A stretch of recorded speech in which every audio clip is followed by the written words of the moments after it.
Praise the Lord. छुटकारा था, deliverance था।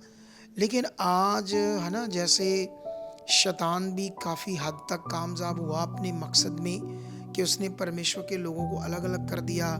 अलग-अलग डिनोमिनेशंस बन गई, अलग-अलग संस्थाएँ बन गई, अलग-अलग टीचिंग्स बन गई और आज दुनिया में बहुत सारी मिशंस अलग-अलग अगुए एक दूसरे के विरोध में हैं। तो ये शैतान की योजना प्लान था, जो क्योंकि हम जानते हैं बाइबल ये कहती है कि जब हम मन फिराते हैं और यीशु मसीह को अपने जीवन में ग्रहण करते हैं, तो उसको ग्रहण करने का मतलब जो यीशु है और जो यीशु के द्वारा मोक्ष है, जो यीशु ने हमारे लिए पूरा किया, प्रभु यीशु मसीह ने, हम वो सारा समझकर, जब हमें समझ आती है कि उसके अलावा इस पृथ्वी पर आकाश के नीचे कोई दूसरा प्रभु नहीं है, दूसरा कोई नाम नहीं है जिसके द्वारा हम बचाए जाना है, तो उस वक्त हम विश्वास करते हैं यीशु के ऊपर। क्योंकि विश्वास जो है वो एक बड़ा विषय है ना। जैसे दुनिया में भी विश्वास की शिक्षा है, अलग अलग धर्म है, अलग अलग धार्मिकताएं, उसमें भी विश्वास की शिक्षा है।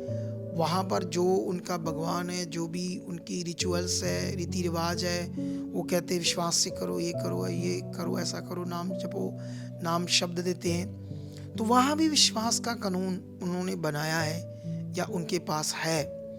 लेकिन हम जो मसीह में हैं उनके लिए तो ये विषय सबसे उत्तम है, क्योंकि विश्वास के द्वारा उद्धार है, मोक्ष है, जीवन है। तो अब हम जब बाइबल को ध्यान से समझते हैं, तो जब हमारा उद्धार ही विश्वास के द्वारा है, मोक्ष ही हमारा, क्योंकि ये अटर्नली हमारे मन का विषय है ना, अंदर का विषय।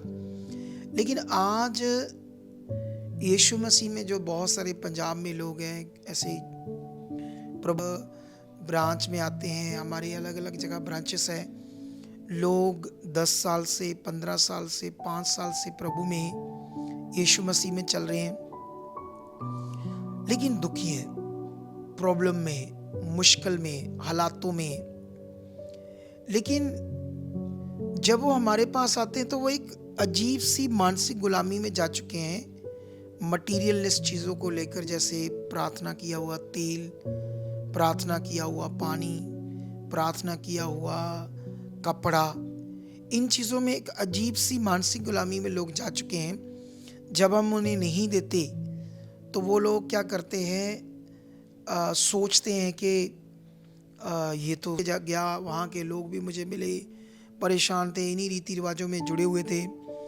लेकिन याद रखना, तब ये बात को समझो, क्योंकि वो टीचिंग से, शिक्षा से उनका फेथ आगे पीछे हो जाता है, और जिसकी वजह से वो एक राइट अपना मन परमेश्वर के साथ अंदर से वो रिश्ता नहीं बना पाते, एक राइट फेथ, एक सही विश्वास नहीं बना पाते लोग भी है ना। जैसे मैं तो जानता हूँ, जैसे ओनाइंटिंग तेल में डालते, पानी में, तो ये ओनाइंटिंग लोगों को, बेचारों को पता नहीं किसको कहते हैं। लोगों के दिमाग में मसा आएगा, मसा मांगो, मसा प्रार्थना में आ रहा है, मसा ये है। ये चैलेंज करता हूँ अपने लोगों को, अपने सेवकों को।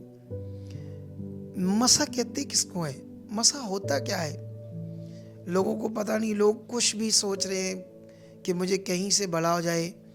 तो बहन भाइयों, परमेश्वर के प्रिय लोगों, मैं इनविटेशन देता हूँ आपको अपनी मिनिस्ट्री में, वेलकम करता हूँ आपका। अगर आप इस वीडियो को देख रहे हो, नए हो, किसी भी जगह पर जुड़े हुए हो, मैं दावा करता हूँ तुम्हारी चंगाई का, मैं दावा करता हूँ तुम्हारी डिलीवरेंस का, छुटकारे का, जो यीशु ने रखा। खुद वो चाहता है, वो तुमसे बेपनाह प्यार करता है। प्रभु तुम्हारी परीक्षा नहीं लेता, तुम्हें ऐसा नहीं, वो दुख में रखना चाहता है। दुख में हम तभी रहते हैं जब हम शरीर में, बुद्धि में अपने तरीकों से चलते हैं। मैंने बहुत सारे लोगों को देखा हमारी मिनिस्ट्री में, कई लोग ब्लेस हुए बड़े ज़बरदस्त, लेकिन बाद में लालच आया पैसे का, बोने के विषय में।